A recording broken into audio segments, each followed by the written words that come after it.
दोस्तों नमस्कार। बिहार तथा देश दुनिया की तमाम खबरों के साथ एक बार फिर से आप सभी के बीच मैं यहां उपस्थित हूं और आज के इस क्लास में आप देखने वाले हैं 12 से 13 जून 2026 से संबंधित महत्वपूर्ण प्रश्नों को। और ये सीरीज आपको मैं पुनः याद दिला दूं, बिहार की प्रतियोगी परीक्षाओं पर केंद्रित है। प्रत्येक दिन क्लास को यहां पर एकदम देखना है और पूरा देखना है। तैयारी अगर आपको बेहतर करनी है तो इस सीरीज को जरूर देखिएगा। और अगर फर्स्ट टाइम आप यहाँ इस सीरीज से जुड़े हैं तो आपको बतला दूं, ये सीरीज बिहार के प्रतियोगी परीक्षाओं पर केंद्रित है। आप पहले इस क्लास को देखिए, स्वतः निर्धारित कीजिएगा कि ये सीरीज आपके लिए करंट अफेयर्स के दृष्टिकोण से इंपॉर्टेंट होगा या फिर नहीं। चलिए सेशन की शुरुआत करते हैं। पिछले क्लास में एक सवाल मैंने आपसे पूछा था कि किसे भारत का 100वां और उत्तर प्रदेश का 13वां रामसर साइट या फिर रामसर स्थल के रूप में घोषित किया गया है। हमने आपको बतलाया था जयप्रकाश नारायण पक्षी अभ्यारण्य, जिसे सुरहा ताल के नाम से जाना जाता है। चर्चाएं ऐसे तो हमने एकदम विस्तार से किया था। कुछ चीजें जैसे यहाँ पर आप देख रहे हैं, ये उत्तर प्रदेश में बलिया जिले में है और ओवरऑल ये भारत का 100वां रामसर स्थल और उत्तर प्रदेश का 13वां रामसर साइट्स बना है। ये चीजें आप लोग ध्यान रखिए। और इसमें अगर हम देखें एशिया के दृष्टिकोण से तो रामसर साइट्स के मामले में अपना भारत जो है वो पहले स्थान पर है, लेकिन विश्व में तीसरे स्थान पर है। पहले स्थान पर यूनाइटेड किंगडम है, दूसरे पे मैक्सिको और तीसरे स्थान पर भारत है। एक यहां पर संभावना हमने ये भी व्यक्त की है प्रश्न को लेकर कि यह सवाल पूछा जा सकता है कि दुनिया में केवल 3 ऐसे देश हैं जहां पर 100 या फिर उससे अधिक रामसर साइट है ना। इस चीज को ध्यान रखिए। भारत में सबसे अधिक रामसर साइट तमिलनाडु में है जिसकी संख्या 20 है, फिर उत्तर प्रदेश में 13, फिर पंजाब, बिहार और उड़ीसा में 6 रामसर साइट है। अब बिहार वाले को जरा देखने का प्रयास कीजिएगा। अच्छा, बिहार को लेकर वो सारी चीजें आपके बीच यहां पर हमने रखा है। वर्ष 2020 में बेगूसराय का कांवर झील पहला रामसर साइट के रूप में बिहार से घोषित हुआ था। फिर उसके बाद ध्यान रखिए 2024 में जमुई जिले में जो नागी पक्षी अभ्यारण्य और नकटी पक्षी अभ्यारण्य है, इसे घोषित किया गया था। यहां पर मिस टाइपिंग है, इसको 2024 कर लीजिएगा, थोड़ी सी यहां गलती हुई है ना। 2024 में 2 स्थल इसमें शामिल हुआ। फिर 2025 में सितंबर महीने में यहां 2 और जगह आपको देखने को मिलेगा, बक्सर का गोकुल जलाशय और पश्चिम चंपारण का उदयपुर झील। फिर 2025 में ही अक्टूबर महीने में कटिहार का गोगा बिल इसमें शामिल होता है। तो कुल मिला के बिहार में रामसर साइट की संख्या 6 है। अब ये रामसर साइट बेसिकली है क्या, कई सारी चर्चाएं और भी अच्छे से आपके बीच हमने किया था, है ना। इतनी बातें ध्यान रखिएगा, ये एक इंपॉर्टेंट टॉपिक है, सवाल बनने की प्रबल संभावना है। दोस्तों अब यहां पर आगे बढ़ने से पहले एक महत्वपूर्ण सूचना आपको हम देंगे, फिर यहां पर कंटिन्यू सेशन को हम करेंगे। यहां महत्वपूर्ण सूचना यह है कि एक लंबे समय का इंतजार आप सभी ने भी किया है, उसी इंतजार को अब समाप्त करने की घोषणा करना है। अब यह घोषणा है क्या? दरअसल आप लोग जानते हैं कि 2022 से मैं यहां आपको पढ़ा रहा हूं और करेंट अफेयर्स में यह फर्स्ट टाइम है जब हमारे मटेरियल अंग्रेजी में आप लोगों के लिए लॉन्च किया गया है ना। इंग्लिश मीडियम के लिए पहली बार ये लॉन्च हुआ है। अभी जनवरी, फरवरी, मार्च, अप्रैल और मई, इन 5 महीने का संग्रह जो कि बिहार स्पेशल का ये पहली बार है, फर्स्ट टाइम है।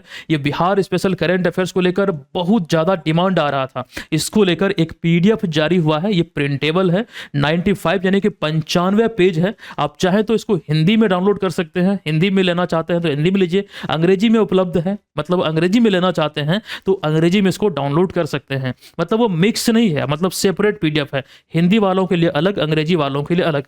तो A4 साइज में है ना। इसको आप डाउनलोड कीजिए, प्लस इसमें आपको बिहार जीके का अतिरिक्त एडिशनल जो टेस्ट हमने इसमें दिया है ताकि आपकी प्रिपरेशन बेहतर हो, इस वाले पीडीएफ को महज 49 रुपये में BM ऑनलाइन लर्निंग ऐप से प्राप्त कर पाएंगे, है ना। कल ही ये लॉन्च हुई है, मतलब कल क्या, परसों शाम को देर रात को ये लॉन्च हुई थी। आप लोग इसको ले लीजिए, डाउनलोड कर लीजिए जो इसका इंतजार कर रहे थे। कहाँ मिलेगा? तो BM ऑनलाइन लर्निंग ऐप पर। चलिए अब आपका समय ज़्यादा न लेते हुए, क्योंकि ये सूचना देना बहुत जरूरी था, बहुत लोग डिमांड कर रहे थे, मैसेज कॉल करते थे बार बार कि सर अंग्रेजी में लाइए, तो ये अब मुझे लगता है कि आपको बहुत हेल्प करेगा। अपनी फीडबैक जरूर दीजिएगा, है ना। चलिए अब सेशन में आते हैं। पहला सवाल है हाल ही में जारी नमूना पंजीकरण प्रणाली यानी कि SRS की रिपोर्ट के अनुसार बिहार में मातृ मृत्यु दर के संबंध में निम्नलिखित कथनों पर विचार कीजिए कि कौन सा कथन यहाँ सही है, यानी कि सही उत्तर चुनिए, है ना, यही लिखा गया है। तो पहला कथन है कि बिहार में मातृ मृत्यु दर प्रति 1 लाख जीवित प्रसव पर 104 से घटकर ये 96 यानी कि 96 हो गई है। तो यहां ध्यान देने वाली बात यह है कि जो कथन लिखा गया है ना, ये 104 से घटकर 96 हुई है, ये बिल्कुल सत्य है। बिहार की वर्तमान मातृ मृत्यु दर, अच्छा अभी हम आपको बतलाएंगे ये मातृ मृत्यु दर क्या है, हम कैसे इसे परिभाषित करेंगे, लेकिन फिलहाल यहां प्रश्न पे ध्यान दीजिए। तो वर्तमान में बिहार की मातृ मृत्यु दर राष्ट्रीय औसत से कम है, नहीं कम नहीं है बल्कि अधिक है, बहुत अधिक है। तो ये वाला जो कथन है ये असत्य है। कथन 3 कहता है कि मातृ मृत्यु दर प्रति 1000 जीवित प्रसव पर होने वाली मातृ मृत्यु की संख्या का सूचक है। प्रति 1000 जीवित प्रसव पर, नहीं 1000 नहीं बल्कि 1 लाख, यहां देखिए इस वाले पॉइंट में 1 लाख जीवित प्रसव पर, मतलब वो जो संख्या होता है उसी का वो सूचक है। तो यहां ये कथन असत्य है। इसे आसान भाषा में अभी आपके बीच हम रखेंगे, फिलहाल केवल कथन एक सही है ना, ये वाला कथन विकल्प है, ये यहां बिल्कुल सही हो जाएगा। अब इसको जरा देखने का प्रयास कीजिए।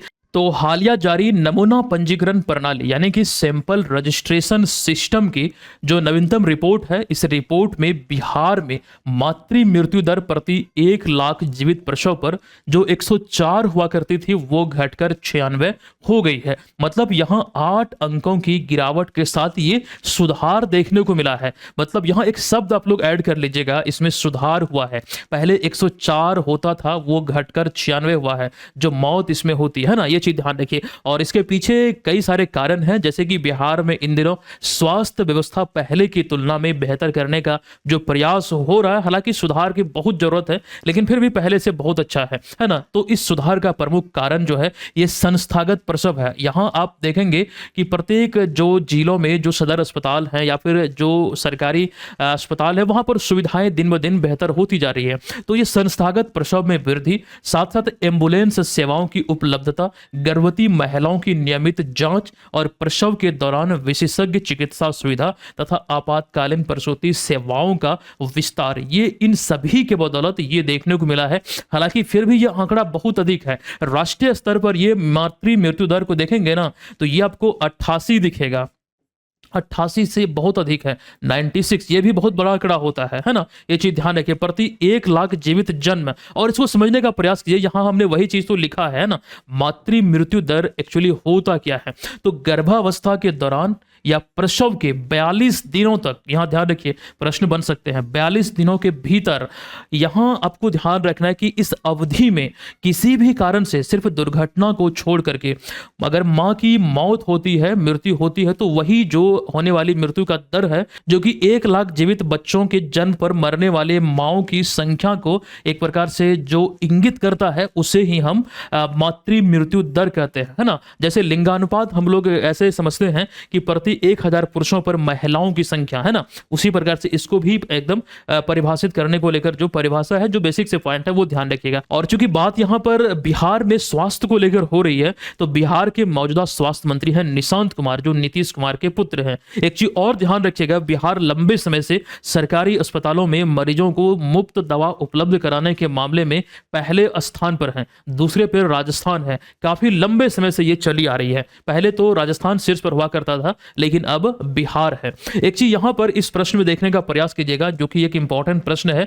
यह सवाल है कि भारतीय फुटवेयर एवं चमड़ा विकास कार्यक्रम के अंतर्गत 898 करोड़ की लागत से विकसित किए जा रहे मेगा लेदर फुटवेयर एवं एसेसरीज क्लस्टरों में बिहार का कौन सा स्थान शामिल है। पूरे भारत में 4 जगहों का चुनाव हुआ है, इसमें बिहार का मुजफ्फरपुर शामिल है। अतः विकल्प नंबर सी यहां इस प्रश्न का राइट आंसर हो जाएगा। पूरे भारत में 4 राज्यों में एक तो बिहार है जो कि महावाल औद्योगिक क्षेत्र मुजफ्फरपुर, फिर मध्य प्रदेश, महाराष्ट्र और तमिलनाडु, और वो प्रॉपर जगह भी हमने लिखा है कहां कहां पर। तो यहां मेगा लेदर फुटवेयर एवं एसेसरीज क्लस्टर जो प्लांट है वो एक प्रकार से विकसित करने को लेकर यहां एक सवाल आपके बीच हमने रखा था। क्योंकि बिहार को लेकर यहां हमें जानकारी विशेष रूप से देना था, तो बिहार के मुजफ्फरपुर में, है ना, ये औद्योगिक क्षेत्र भी ध्यान रखिएगा, महावाल औद्योगिक क्षेत्र। इस प्रश्न में इतनी ही जानकारी है। अब यहां अगला तीसरा सवाल जो कि एक इंपॉर्टेंट प्रश्न है, इसे आप यहां 3 स्टार या फिर 4 स्टार दे सकते हैं। बहुत इंपॉर्टेंट है। अब मैं आपको बताऊंगा कैसे इंपॉर्टेंट है, क्या क्या चीज़ें यहाँ आपको ध्यान रखना है। तो सवाल यह है कि आयुष्मान भारत प्रधानमंत्री जन आरोग्य योजना, जिसे शॉर्ट में AB अर्थात आयुष्मान भारत, PM मतलब प्रधानमंत्री और जय अर्थात जन आरोग्य योजना, इसके संबंध में निम्नलिखित कथनों पर विचार कीजिए कि कौन सा कथन यहाँ सही है। कथन एक कहता है कि पश्चिम बंगाल जो है जून 2026 में आयुष्मान भारत प्रधानमंत्री जन आरोग्य योजना लागू करने वाला भारत का 36वां राज्य या फिर केंद्र शासित प्रदेश बना है। मतलब यहां पर ये इस तरह लिखने का उद्देश्य ये होता है, राज्य / केंद्र शासित प्रदेश, मतलब दोनों को मिला के हम बात कर रहे हैं। मतलब यहां 28 राज्य और 8 केंद्र शासित प्रदेश वर्तमान में है, और ये सभी राज्यों में लगभग मतलब 35 राज्य और 8 केंद्र शासित प्रदेश में लागू था।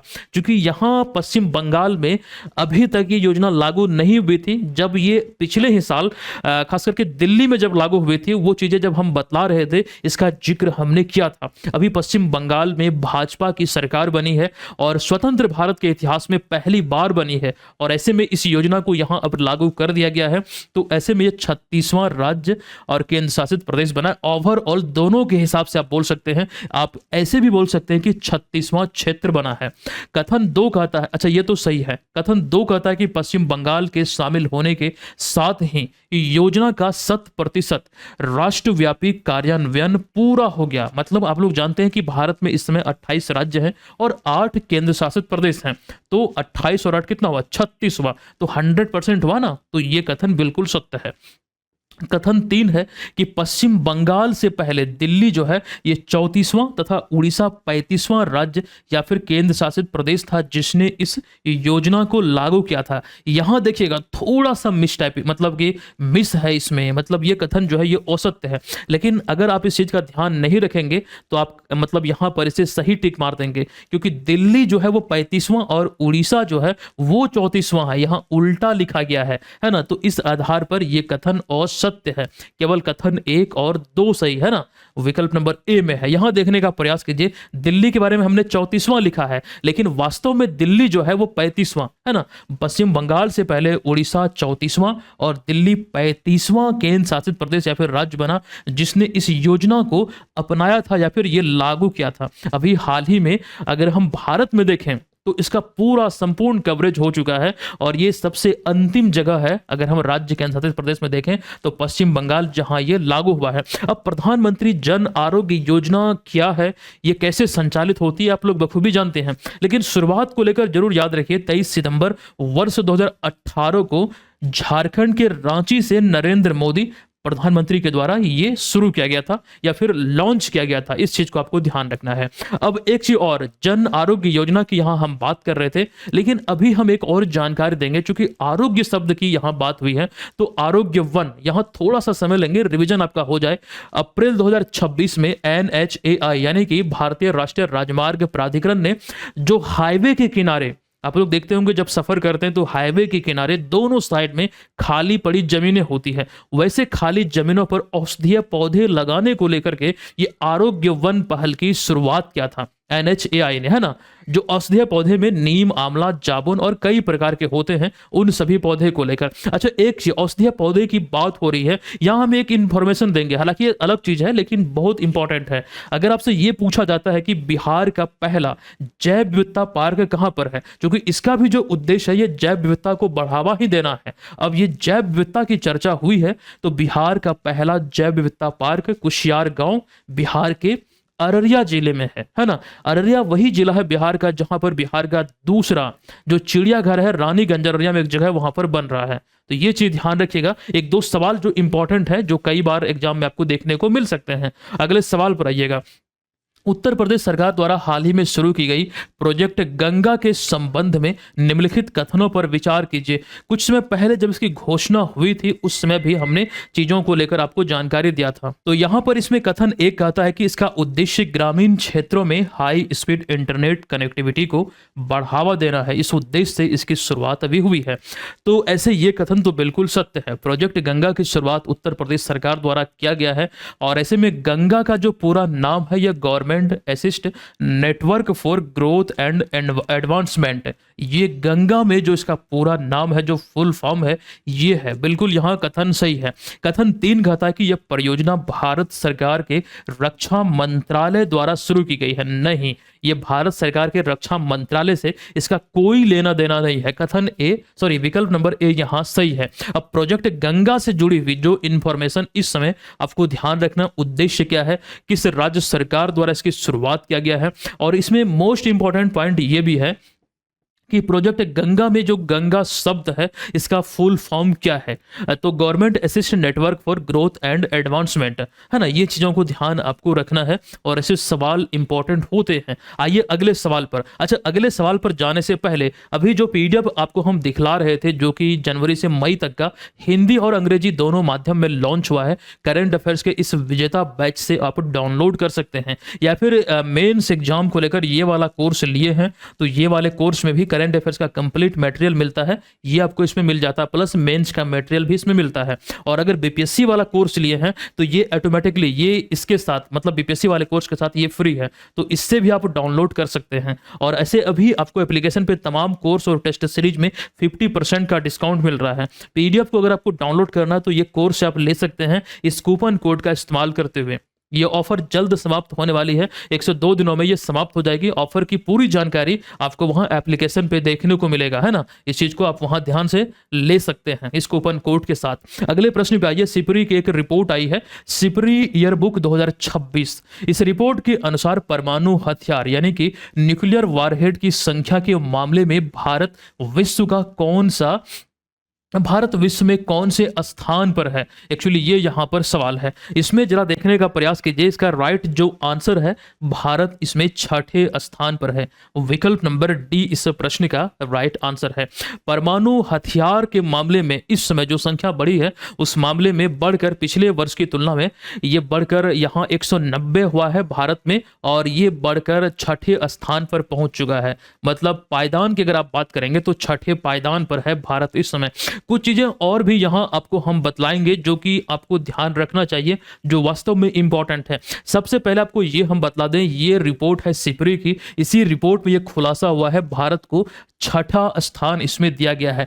अमेरिका इसमें पहले स्थान पर है, जहां 5000 से अधिक परमाणु हथियार हैं। अब यहां 2025 की तुलना करेंगे तो 180 था, 2026 की शुरुआत में बढ़कर ये 90 हो गया, मतलब 190 हो गया है। पड़ोसी देश पाकिस्तान में वर्तमान संख्या के आधार पर देखेंगे तो पिछले वर्ष की मतलब बात अगर करेंगे तो कोई इजाफा नहीं हुआ है। 170 तभी भी था, 170 अभी भी है। अब एक चीज और आप यहां पर ध्यान रखेंगे कि ऐसा पहली बार हुआ है, भारत ने अपनी रणनीतिक तैयारी को आगे बढ़ाते हुए पहली बार शांति काल में यानी कि पीस टाइम में, जबकि भारत में कोई भी किसी भी प्रकार की उस तरह की जरूरत नहीं है, उसके बावजूद एक तरह से शांति काल था, लेकिन उसके बावजूद भी भारत ने 12 परमाणु वारहेड्स को मिसाइलों पर तैनात करके रखा था कि जरूरत पड़ने पर ज्यादा समय न लगे। मतलब एक अवधारणा तो यही होती है ना।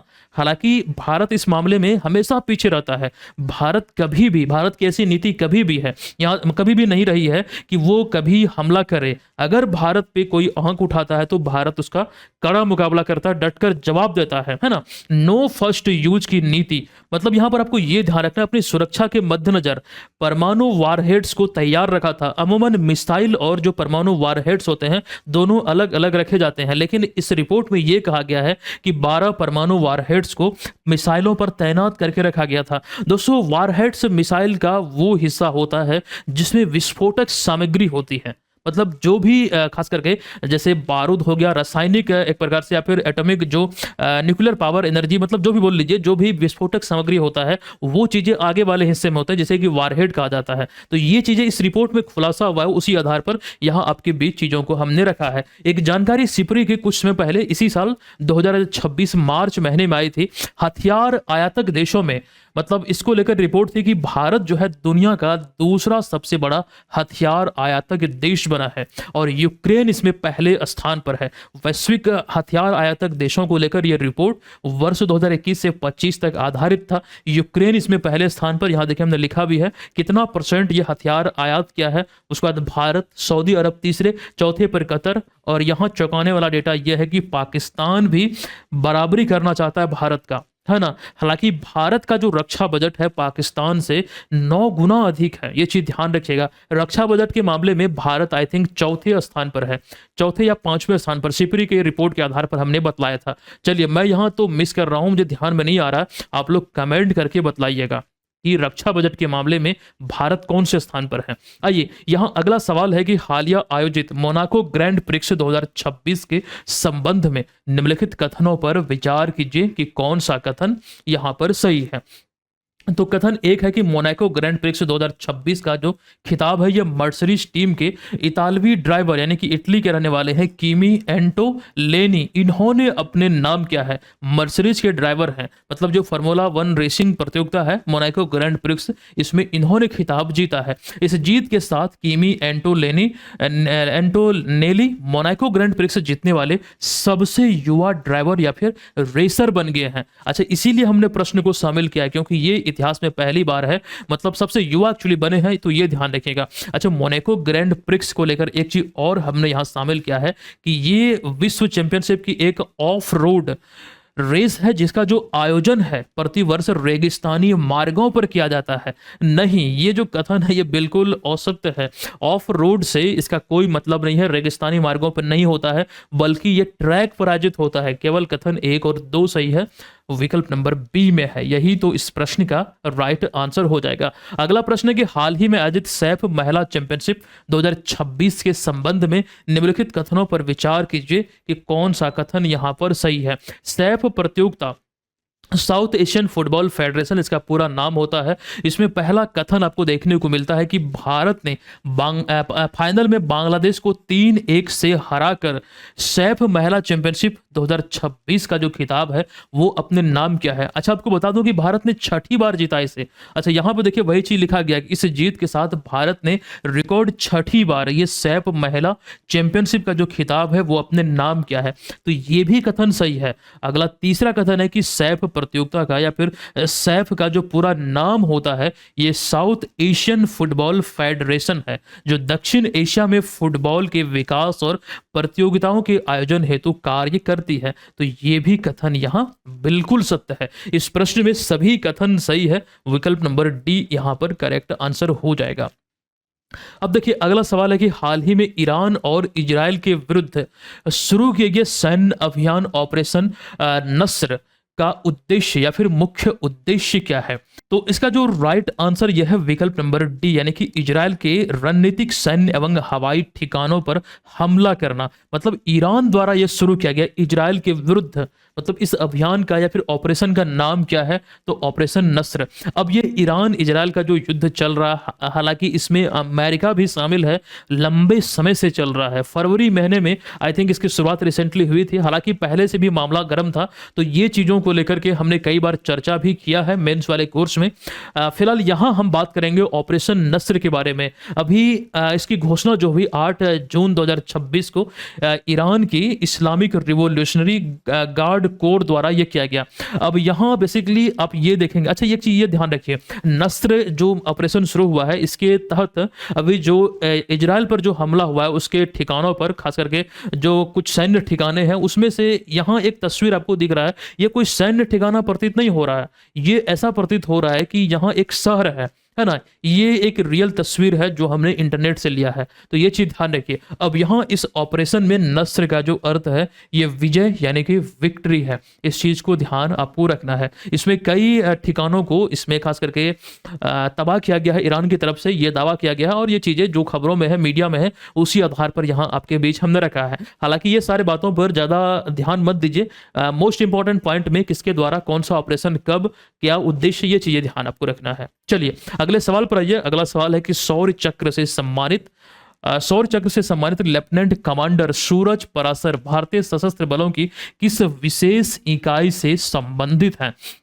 जिन्हें अभी हाल ही में शौर्य चक्र से सम्मानित किया गया है। तो राइट आंसर होगा मार्कोस, मरीन कमांडो फोर्स से यह संबंधित है। मार्कोस से ये संबंधित है। बात हम कर रहे हैं सूरज पराशर की। इनके बारे में जानेंगे हम एकदम डिटेल में, लेकिन फिलहाल ये आपको हम बतला दें कि जून 2026 में राष्ट्रपति भवन में रक्षा अलंकरण समारोह में भारत की मौजूदा राष्ट्रपति द्रौपदी मुर्मू द्वारा लेफ्टिनेंट कमांडर सूरज पराशर को यह शौर्य चक्र से सम्मानित किया गया। अब सूरज पराशर की बात करें तो ये मार्कोस यानी कि मरीन कमांडो से संबंधित है। मार्कोस की अगर हम बात करें तो भारतीय नौसेना की एक विशेष अभियान इकाई है, जिसे कि समुद्री आतंकवाद रोधी अभियान, विशेष टोही, बंधक मुक्ति तथा तटीय सुरक्षा जैसे उच्च जोखिम वाले अभियानों के लिए प्रशिक्षित किया जाता है। मार्कोस जो खास करके कमांडो है, इसको लेकर के हमने यहाँ अच्छे से कुछ चीजें आपके बीच रखा है। जैसे इसकी शुरुआत जो हुई थी ना,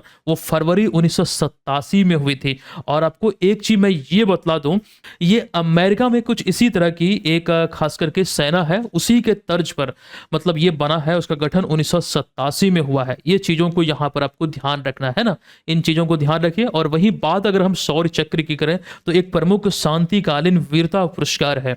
अगले सवाल पर आइएगा। अगला सवाल है कि अमेरिकी सेना के प्रतिष्ठित US army command and general staff college द्वारा बीरर ब्रुक्स पुरस्कार तथा general Douglas MacArthur military leadership writing award किस भारतीय सैन्य अधिकारी को सम्मानित किया गया। मतलब इस अवार्ड से किस भारतीय सैन्य अधिकारी को सम्मानित किया गया है, उनका नाम पूछा गया है, मेजर प्रभात मिश्रा। यही इस प्रश्न का राइट आंसर हो जाएगा। इन्हें आप यहां तस्वीर में देख सकते हैं। 1948 के बाद से अगर आप देखेंगे तो ये दोनों सम्मान पाने वाले, जैसे कि बीरर ब्रुक्स पुरस्कार और general Douglas MacArthur military leadership writing award, ये पाने वाले पहले भारतीय बने हैं। इस चीज को आपको ध्यान रखना है। मेजर प्रभात मिश्रा जिनकी बात हम कर रहे हैं, जिन्हें आप यहां तस्वीर में देख रहे हैं, ये भारतीय सेना की कुमाऊं रेजिमेंट की 22वीं बटालियन से संबंधित है ना। बेसिकली फिलहाल तो इतनी ही जानकारी आपको ध्यान रखना है। और ये किस संस्था द्वारा प्रदान किया गया है, ये भी यहाँ इंपॉर्टेंट हो जाती है। अगले सवाल पर आइएगा। हाल ही में चर्चा में रहा स्त्री राइट, ये पहल के संबंध में मतलब निम्नलिखित कथनों पे हमें विचार करके ये निर्धारित करना है कि कौन सा सही है। कथन एक है कि इसका उद्देश्य महिलाओं की सुरक्षित और विश्वसनीय यात्रा सुनिश्चित करना है। यह बिल्कुल सत्य है, महिलाओं की यात्रा को लेकर है। बेसिकली इसमें और अच्छे इसको समझिए। पहल की शुरुआत जो है ये तेलंगाना सरकार द्वारा की गई है, तो ये भी कथन सही है। इस योजना के अंतर्गत केवल महिला यात्रियों को सेवा प्रदान करने के लिए महिला चालकों को प्राथमिकता दी गई है इस योजना के तहत, स्त्री राइड योजना के तहत। तो ये भी सही है। यहाँ तीनों के तीनों जो कथन थे वो हमने सही आपके बीच में रखा था। तो यहां विकल्प नंबर डी इस प्रश्न का करेक्ट हो जाएगा, है ना। अब यहां एक और सवाल है। हाल ही में चर्चा में रही पुस्तक view from the east wing memoir, ये खास करके पुस्तक है, इसकी लेखिका के बारे में पूछा गया है। ये पुस्तक की लेखिका कौन है जो इन दिनों खबरों में है। तो विकल्प में आप देखेंगे एक जगह दिखेगा जिल बाइडेन, जो अमेरिका के 46वें राष्ट्रपति हुए जो बाइडेन, अभी तो 47वें डोनाल्ड ट्रंप साहब हैं, 45वें भी डोनाल्ड ट्रंप थे। उस समय सवाल भी एग्जाम में पूछा गया था, बीपीएससी एग्जाम में। डोनाल्ड ट्रंप 45वें जब राष्ट्रपति थे, 46वें बने थे जो बाइडेन। तो जो बाइडेन की ये दूसरी पत्नी जिल बाइडेन द्वारा ये पुस्तक लिखी गई है। तो यहाँ इस प्रश्न में बस इतनी ही जानकारी है ना। आज का ये सवाल है जिसका आंसर आपको कमेंट बॉक्स में लिखना है। और जो चीजें हमने इसके बारे में आपको बतलाया है उसे अच्छे से लिखिए। ये मिशन मेवेन को लेकर बीपीएससी मेंस वाले कोर्स में, ये वाले कोर्स में हमने डिटेल में चर्चा किया है। टॉपिक वाइज जो चर्चाएं वहां पर होती है, एक प्रश्न भी आपको हम बतलाते हैं, वो आपके एग्जाम के पॉइंट ऑफ व्यू से रामबाण साबित होने वाली है। अगर मुख्यतः बीपीएससी प्रीलिम्स और मेंस दोनों को टारगेट करते हुए प्रिपरेशन में लगे हैं, या फिर जेपीएससी या फिर यूपीएससी मेंस की, तो इस वाले कोर्स को ले लीजिएगा। और इस वाले पीडीएफ को लेकर जो जानकारी हमने आपको दिया था, ये जनवरी से मई तक का पिछले 5 महीने का संग्रह है। हालांकि इसका एक 2025 वाला भी संस्करण है जो कि पूरे साल भर का हमने आपको दिया है। आप उसे भी ले सकते हैं, प्लस इसको भी ले सकते हैं। सबसे ज्यादा जरूरी यह है कि एप्लीकेशन पे आइए, प्ले स्टोर पर जाइए, एप्लीकेशन को डाउनलोड कीजिए, बीएम ऑनलाइन लर्निंग ऐप पर जो विजेता बैच है उसको ले लीजिए, वहां सभी चीजें मिलती हैं। धन्यवाद, मिलते हैं नेक्स्ट क्लास में। धन्यवाद।